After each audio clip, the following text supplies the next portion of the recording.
Welcome into KSO Postgame Live. Mason Voth, Drew Galloway here with you. Saturday evening, K-State. Similar result to what you've become accustomed to over the last couple of seasons. A 77-68 loss tonight against TCU. Some of the notes on that.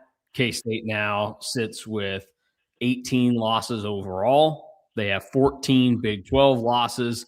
It seems very likely that they are going to go 2-16 in the Big 12, which is not a great mark, especially when you look at who's coming up on the schedule. West Virginia, they got a massive win today for a team that is going to try to be on the NCAA tournament bubble at home against BYU, so they can't afford a loss to K-State on Tuesday.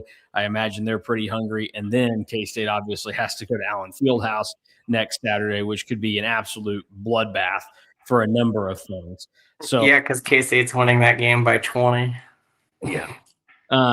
So it's just it's not great right now, and we come after these games to discuss what's happened, and it doesn't really mean a ton in the grand scheme of things for K-State because none of these guys are going to be back next year. And I mean, after tonight, I don't know that you saw anything, Drew, that changes your mind and probably sends you further the other way. Like it was another bad David Castillo game where he provided zero input for K-State outside of that 1-and-1 he had in the second half. And then mostly everybody else, you look around and just kind of go, what's the point of having them involved next season? Yeah, you're exactly right. It was a game, again, that's like I wouldn't be pushing to keep David Castillo around. Like, sometimes we talk about, like, continuity and bringing people back. And I remember specifically us talking about this last basketball offseason about certain players of, like, you want to have continuity, but you don't want to have continuity just to have continuity. Like, they have to actually be good players. And David Castillo feels like that would be just bring somebody back to bring somebody back. Like, for some players, like, that's okay because ideally you'd recruit over them and kind of have them in their role that you would like. Like, that's why Taj Manning, like, I don't have any problems if he were to come back and just play a lesser role. But Castillo, like, I don't know if he'd want to play a lesser role because he's been a Big 12 starter now all season long. But his wall that he's hit So is Taj, yes, by the way, which is crazy. But I feel like it's probably easier for him to get back into the role that he had than Castillo. But kind of getting back to that, it's like, I mean, I texted you and Fan at halftime and said that this was like a cardio game for Castillo. He had 0 points, had I think he only had 1 assist and had 1 turnover and 2 fouls in the first half. Like, it was not a good game for him. The weird thing about this game, and I wrote about it in takeaways, it was an inverse PJ Haggerty game. Like, he was awesome in the first half. Went 7 of 9 from the field, had 14 points, had 3 assists. In the second half, he was awful. Like, so it was a wild game and a weird game, and why I still won't give up not watching. I will never give up not watching, even if this wasn't our job, because you never know what you're going to see on any given night. It's true. It's kind of like why, like, you and I will text about the Royals all regular season long, because you never know what you're going to see. Tonight was the inverse PJ Haggerty game. I didn't know that you could do that. Yeah, we haven't seen much like this from him, where he comes out and he's aggressive and good in the first half, and then in the second half, just kind of shrivels. And he only got off 5 shots in the second half, only scores 4 points. There were 2 other Cats that got off 5 attempts in the second half, and one of them was Taj Manning, who went 1 of 5. Nate Johnson was the other. Nate Johnson had a bad day with turnovers as well. You can see there it was good shooting and scoring for Johnson and Haggerty, but they couldn't handle the ball well enough, and they're a large part of the reason why K-State ends up turning the ball over 18 times tonight. And that's the story in this game on why K-State lost is because they gave the ball away. The other thing that plays a role in this, and this is going to be something that you want to see a difference for the next coach that comes in, is once again, they just get absolutely obliterated in free throw attempts, where obviously Yes. 4 of 9 is not good, but TCU attempted 14 more than K-State did. They got 7 more makes than K-State had attempts, and that's a big part of the reason why they won this game, and it's a big part of the reason why they won the game in Fort Worth. And it continues to be something that K-State is severely behind in. Yeah, it's not like TCU shot the ball well from the free throw line, and they didn't Or in the first anywhere, meeting. really. Yeah, I mean, and they didn't in the first meeting either. But and that's why free throw rate is so important, because TCU just obliterated K-State in that department, getting to the free throw line way more. The I was also meant to say this. It is nothing against PJ Haggerty, obviously, but the irony is not lost on me that the game that K-State really needed him to be awesome in the second half, he was a no-show. Like yeah. that is like the story of the season in a nutshell, is like when one thing that you typically get on a night-to-night basis, you don't get it in a game that you needed it if you were going to win. And this is what happens to bad teams, is that you have typically one guy that kind of brings it for you, and you are so heavily reliant on him, but you're a bad team, so you're probably going to lose anyways. But then when you get opportunities to actually win a game or have like any chance to be in a game to win, then it never fails that they end up having a tough game. And look, I've said we're past the point. I'm not going to get on any one player or anything else. Like, I already said what I needed to say about PJ Haggerty and my thoughts of him as a basketball player. There's obviously talent there, but he was not good enough to be a number one in the Big 12. His game is, while he can score a lot and do some impressive things out there, I watch it and my eyes tell me it's not impactful scoring that he does. And we've seen that. I had the numbers to kind of show that off. But like, it's not on him. It's just an unfortunate situation that tonight wasn't his number that was ready to be up for it in the second half. And really nobody was. Like, everything about the offense in the second half was a total disaster. And you have to turn around and blame that on probably, well, you can give credit to TCU's defense, I guess, but more than anything, you're probably blaming what the K-State coaching staff chose to do. Is it good when you have 10 turnovers and 11 made field goals in the second half? Like they shot 42% from the field in the second half and had 30 points, but it didn't feel that way because they kept turning the ball over. Like that, there are some numbers in this game that are just very gross to look at. One is you have a game with 19 assists, but you had 18 turnovers. So the 19 assists don't really mean anything. 18 fouls, whatever, that's normal. 34% from three again for the best shooting team in the history of the school. It's one thing after another, and like, bad teams continue to lose, find new ways to lose, and lose in the margins. K-State lost almost every statistical category that there was, except for points in the paint. Like, if you do this, you know how like soccer has like expected goals? Yeah. I wonder what if you had like some sort of formula, what the expected score of this game would be, because TCU did enough that it feels like they could have won this game by 20, in case it was probably lucky it was 9. I mean, this is what shot quality does. I don't know that they're even doing it to the same extent anymore, but like that was the original thing that shot quality was doing, where they were posting like, here's what the expected score of the game was.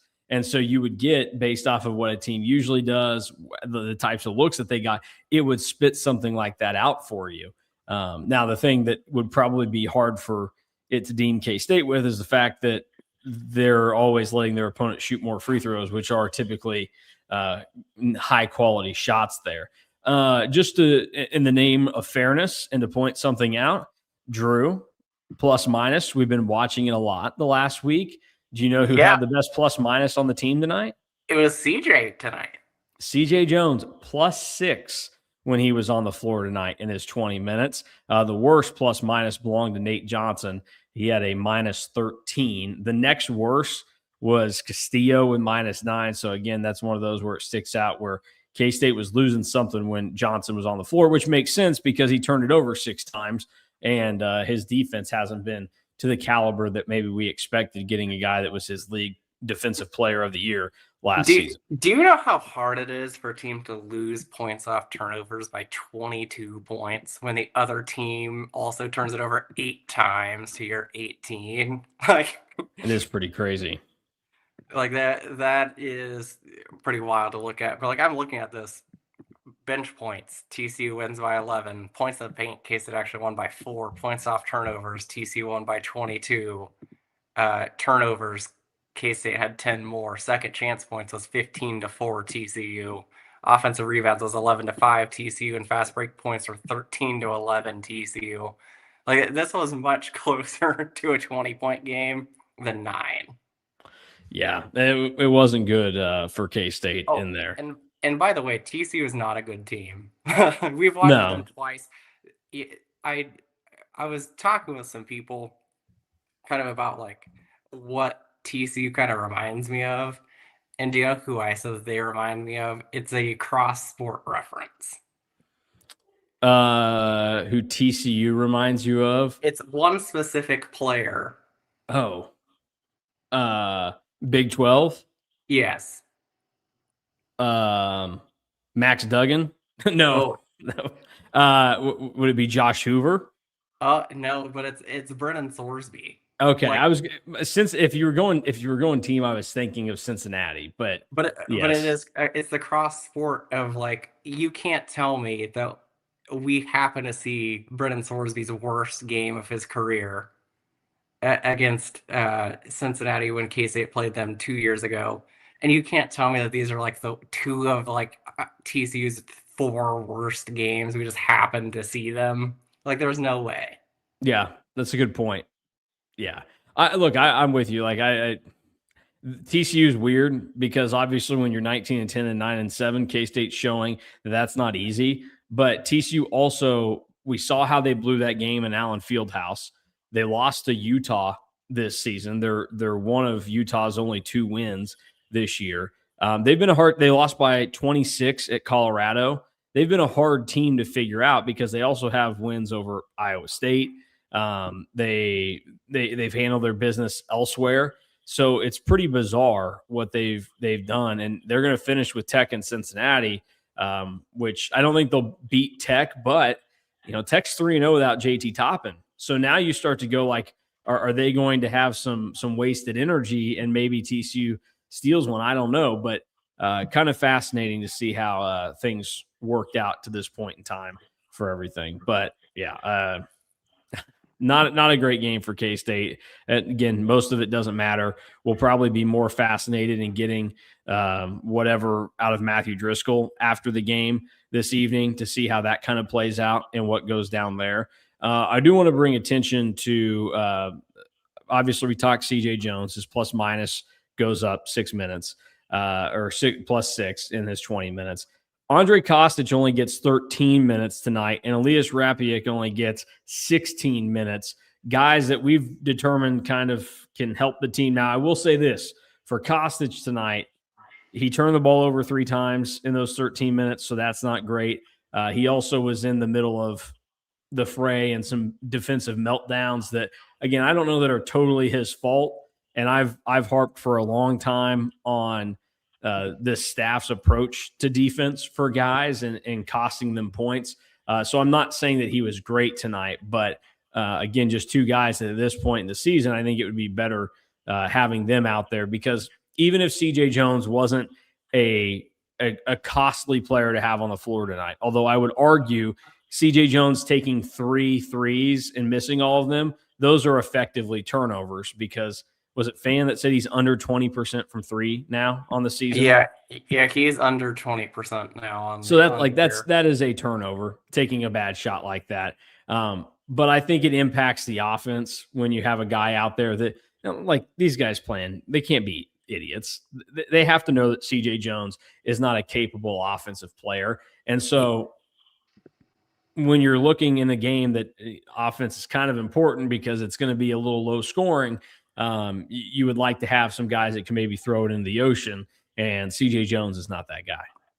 He didn't shoot it well tonight either, and hasn't for quite a while, but like you'd still like Dave Castillo to shoot more threes than CJ Jones does. Or even like PJ Haggerty was 0 for 2 on his, but like you'd still want him to shoot more than what CJ Jones did. The whole thing, it's just a mess, but it's all over. So there is that. Yep. Everybody definitely enjoy that fact with everything here. Probably the most interesting thing to talk about remaining from this game is the fact that, as we expected, Ron, I did. Look, there's got to be a baseline somewhere. People have to at least, to some extent, realize what's going on around them. We knew coming into this, when we saw that King McClure was going to be on the broadcast, that he was probably going to bring up Jerome Tang and say something on that matter.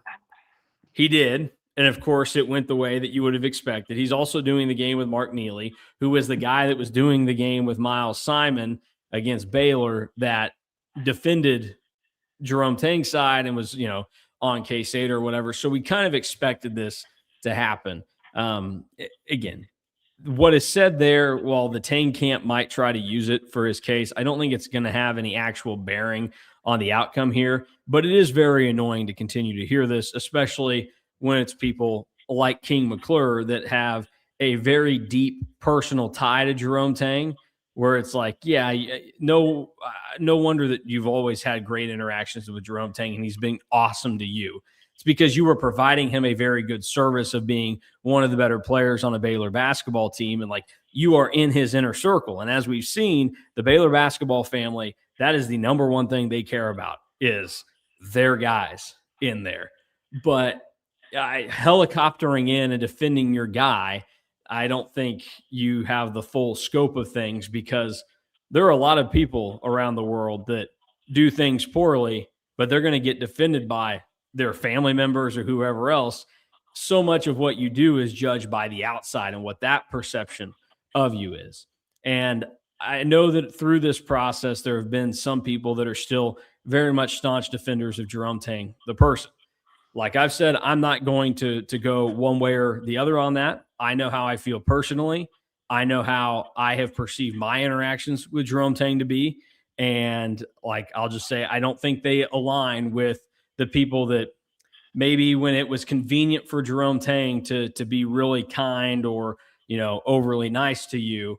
I don't know that that's the interaction that I always got. Maybe in a nutshell, it is, because I think convenience has always been the most important part about how Jerome Tang handles his interactions with people, is that when things are going well or the timing is right for him to be, Mr. Community and Mr. Nice, he's going to do that.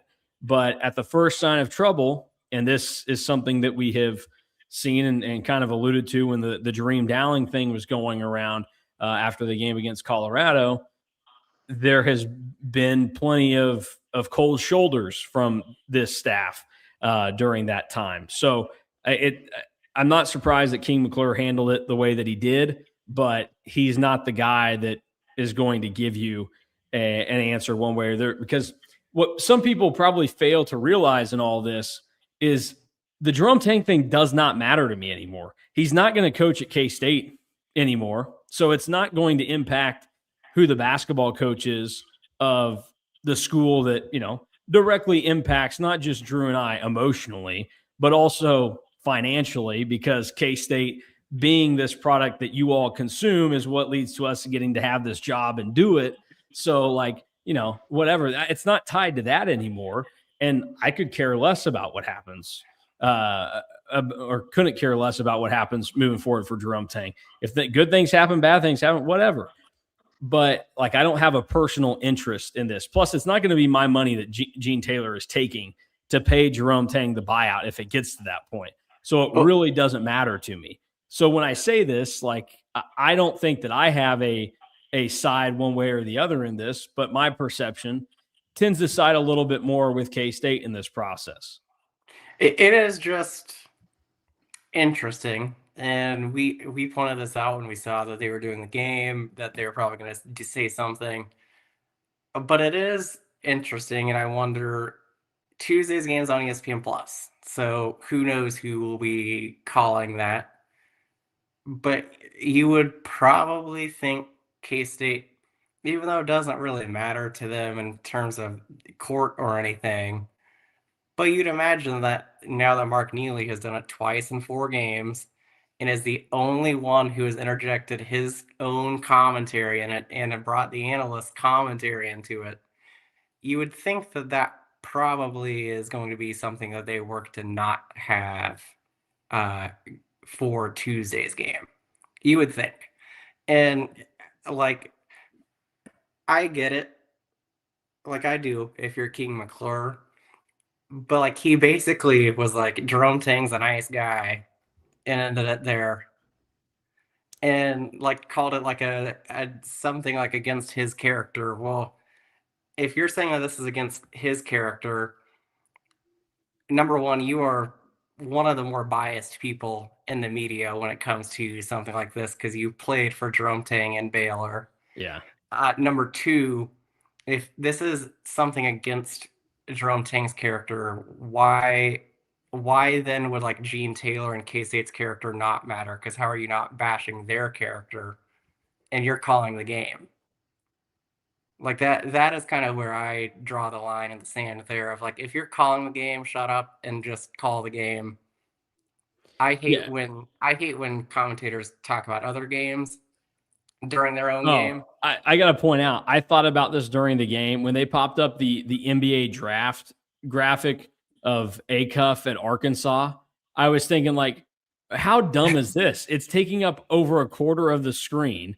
He's not playing in this game. Like, imagine if some highlight had happened there for like TCU or K-State, and they're going to like post it on social media, and they're like, well, great, we've got a giant head of a guy that plays at Arkansas covering half the screen. Like, that's awesome that you really torched this moment or whatever. Like, that was ridiculous to me. And yeah, I'm with you on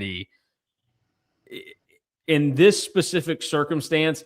I don't think it's the role of the guys on site to provide their commentary of that situation. Now, if you're trying to talk about how it might be impacting guys in the game, or like, hey, here's how it's different going, but like, this was the 4th game without Jerome Tang. This is kind of standard at this point.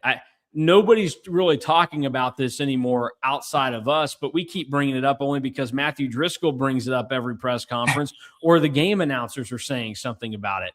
But like, nobody's interested in that. It's moved on to who is going to replace Jerome Tang, not, oh, Jerome Tang this, Jerome Tang that, K-State and him going at it. Like, it's time to drop it. But again, we know it comes up because King McClure has an axe to grind here.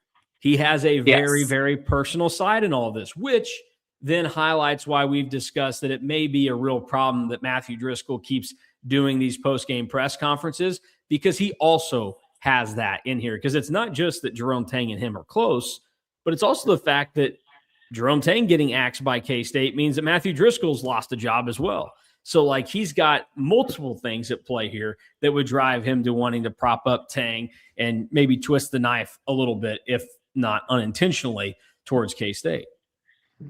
Yeah, it is very dumb that they keep doing it on the broadcast. Like, I don't know.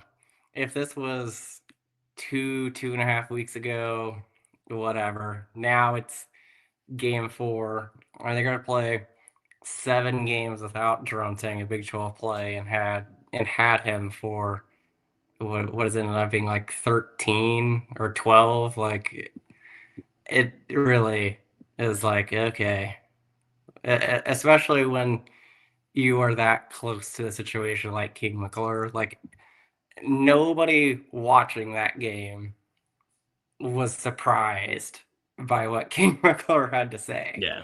That's why you don't have to interject your opinion if you're King McClure. Yeah.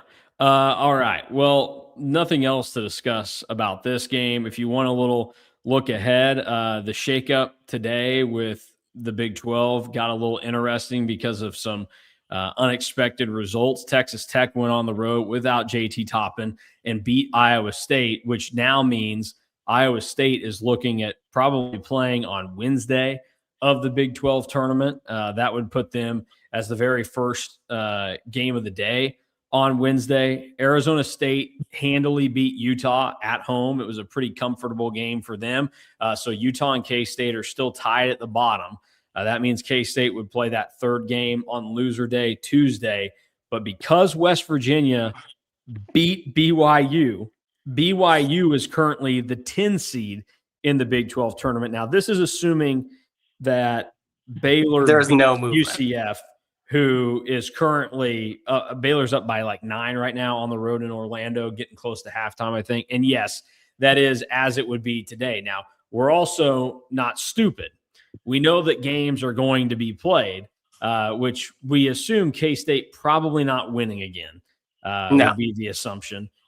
So we can kind of fill it in, which I can do right now if we want the best guess at this to finish things out. But I like it. I initially thought that K-State would win their first game in Kansas City, but now they continue to play even worse and let these opportunities slip by. And if they play BYU, they're probably better off just not showing up. Certainly at this point, like, show up if you want to enjoy the Big 12 tournament, which I love the Big 12 tournament, best week of the year. But if you're just going to watch K-State, I would not encourage you to buy a ticket. Save your money. Save it for next year's Big 12 tournament. Don't do it. Don't do it for what could be a bloodbath against BYU.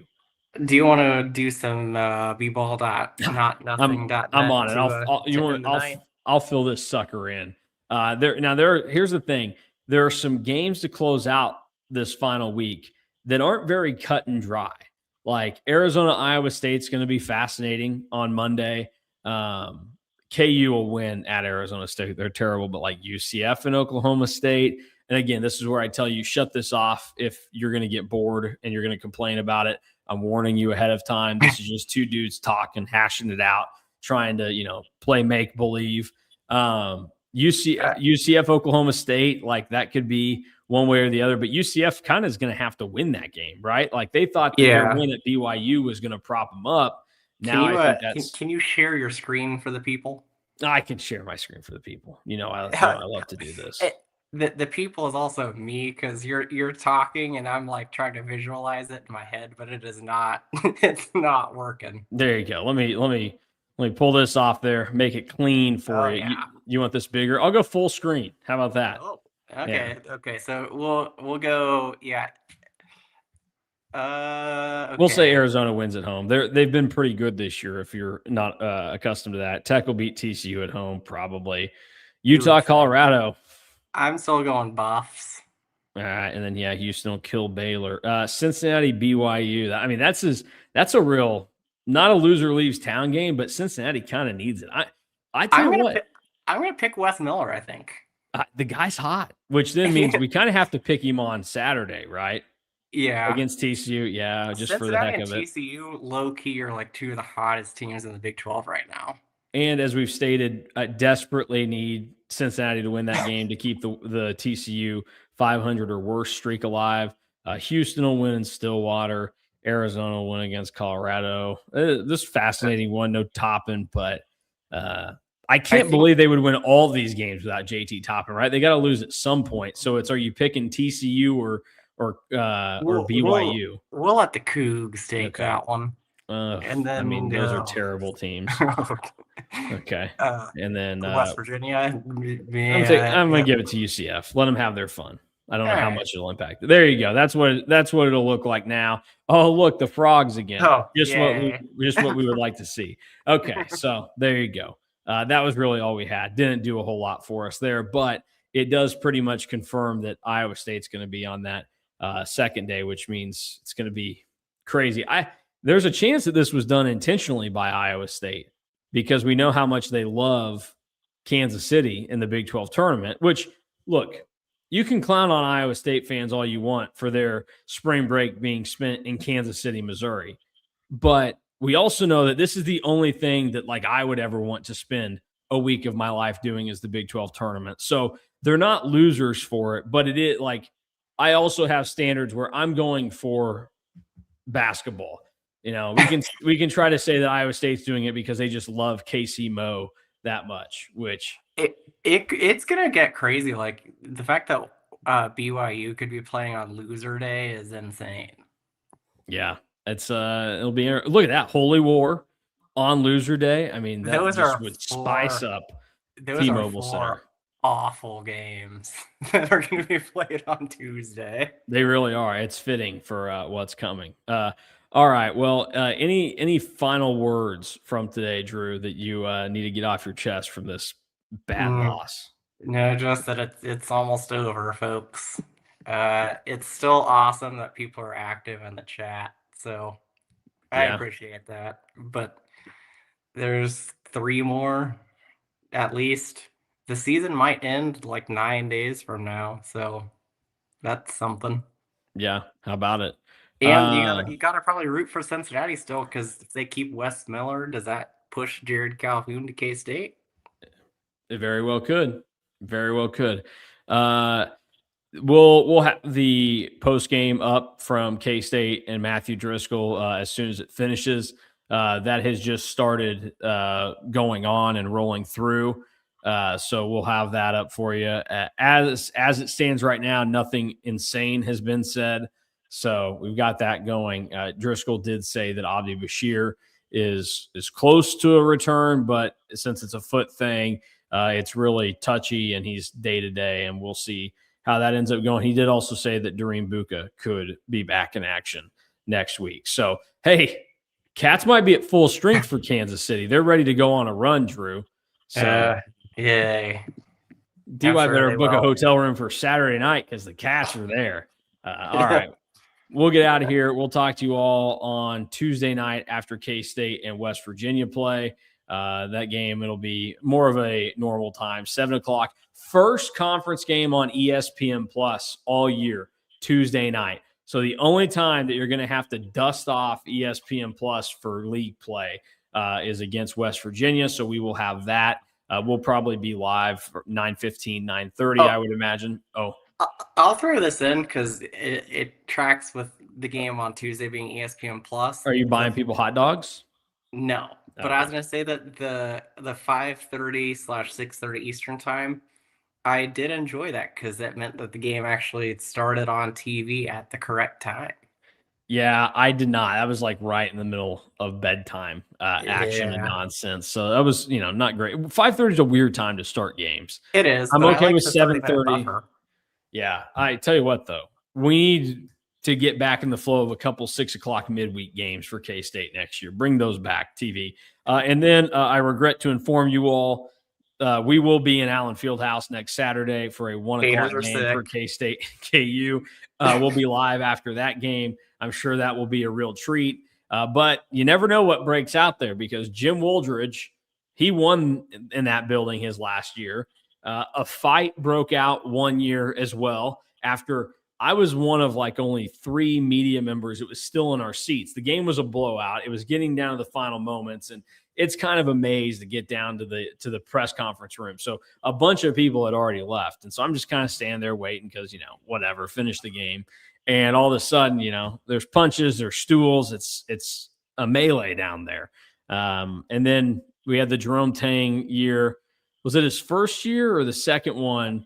I think it was the first one where he got a technical foul for telling the refs we're not doing this tonight. Yeah, that was his first year.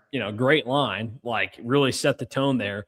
It was kind of out of character for him too, because like to that point, he really didn't do stuff like that or make comments like that. So you can tell that Allen Fieldhouse was definitely in the mind of the Baylor basketball crew. And Bruce almost won there a couple times. And the last time that Fan was there, K-State won, and we're dragging Fan with us to Allen Fieldhouse. Yeah, I don't know why he wanted to go.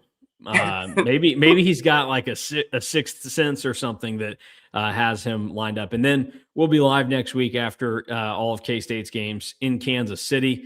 It'll probably be a little later start than usual after the game ends because of the press conference and the way things are arranged up in the T-Mobile Center. But we'll be live after each and every game they play up there and close out basketball season in the very near future. And the focus becomes fully on who becomes the next head coach at K-State. So we appreciate everybody joining us tonight. Like always, hope to see you again on Tuesday after K-State in West Virginia. And we'll get out of here. So for Drew Galloway, I'm Mason Voth. Thanks for watching KS Postgame Live. We'll talk to you on Monday.